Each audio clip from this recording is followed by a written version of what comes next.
ওকে, আজকে আমরা যে সময়টা দেখবো এটা হচ্ছে বিসিএস, দশম বিসিএস আসছে একটা প্রশ্ন। যে কোনো একটা জিনিস নির্মাতা মানে যে তৈরি করছে সে 20% লাভে এবং খুচরা বিক্রেতা সে আবার 20% লাভে বিক্রি করলো। ওই জিনিসের নির্মাতা খরচ হচ্ছে 100 টাকা, তো খুচরা মূল্য কত এখানে অপশন দেওয়া আছে। আমরা দেখি তাহলে একটা লোক নির্মাণ করছে 100 টাকা দিয়ে, সে লাভ করছে 20%। আবার যে লোকটা তার কাছ থেকে কিনছে, নির্মাতার কাছ থেকে কিনছে, সে আবার লাভ করছে 20%। তাহলে মোট লাভ করলো কত পার্সেন্ট? বিক্রেতা 20% আর 20%, তাহলে হচ্ছে আমরা এটাকে যদি এতটুকু জায়গায় আমার লাগবে না এখানে, তাহলে বিক্রেতা সে করছে হচ্ছে কত তোমার 20%, তাই না?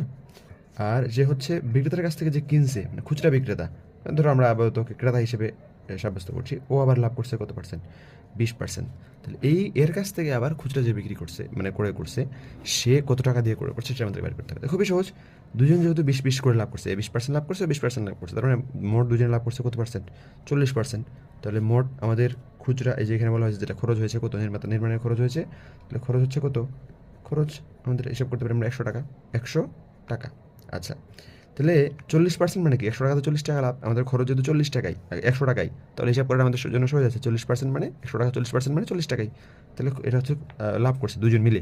তাহলে আমাদের এখন খুচরা মূল্য হচ্ছে কত? 140 টাকা। এটা হচ্ছে আমাদের খুচরা মূল্য। আশা করি তোমরা এটা বুঝতে পারছো। আচ্ছা, যদি তোমরা দেখুন পর্যন্ত এখানে কি ভুল হলো এটা যদি বুঝতে না পারো, তাহলে বুঝতে হবে তোমার এখানে তুমি বুঝতে সমস্যা করছো। এইভাবে যদি তুমি এখানে পরীক্ষায় উত্তরটা দাও, এবং দেখো এখানে কিন্তু 140-এর প্রথমেই তোমাকে অ্যান্সারটা দিয়ে দেওয়া আছে তোমাকে বিভ্রান্তি ফেলার জন্য, এটা কিন্তু ভুল হয়ে যাবে।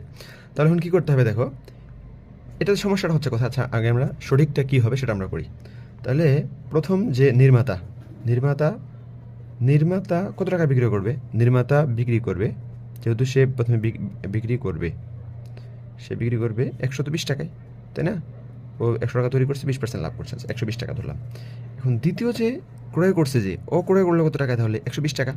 তাহলে সে বিক্রি করবে কত? মানে যে দ্বিতীয় পাইকার বলতে পারি আমরা এখানে, যে তার কাছ থেকে কিনতেছে, নির্মাণকাতার কাছ থেকে যে কিনতেছে, সে আমরা পাইকার বলে এখানে সাব্যস্ত করতেছি। তাহলে পাইকারের জন্য ক্রয় মূল্যই তো হচ্ছে 120 টাকা, তাই না?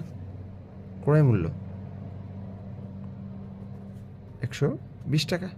তাহলে সে যদি এখন এখানে 20% লাভে বিক্রয় করতে চায়, তাহলে বিক্রয় মূল্যটা কত হবে?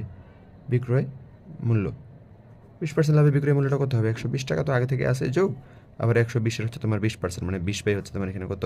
100, 0 0 কাটে দাও, 0 0 কাটে দাও, তাহলে কত হচ্ছে? 120 12 দুগুণে 24, 120 আর এখানে 12 দুগুণে 24, 44, তাহলে 144 টাকা। তার মানে এখানে অ্যান্সার হচ্ছে তোমার কোনটা? 144 কোথায় আছে? এই যে গ নাম্বার হচ্ছে 144 হচ্ছে তোমার অ্যান্সার, এবং এটা হচ্ছে সঠিক উত্তর। আচ্ছা, এখানে ভুল হলে কোথায়? ভুল হওয়ার কারণে দেখো, ভুল হলে কোথায় আমরা দেখলাম এখানে আমরা দুটাতে 20% ধরছি, ঠিক আছে এটা, কিন্তু দুটাতে 20% হিসাব করার সময় 20% আমরা হিসাব করছি কোথা থেকে? 120 থেকে।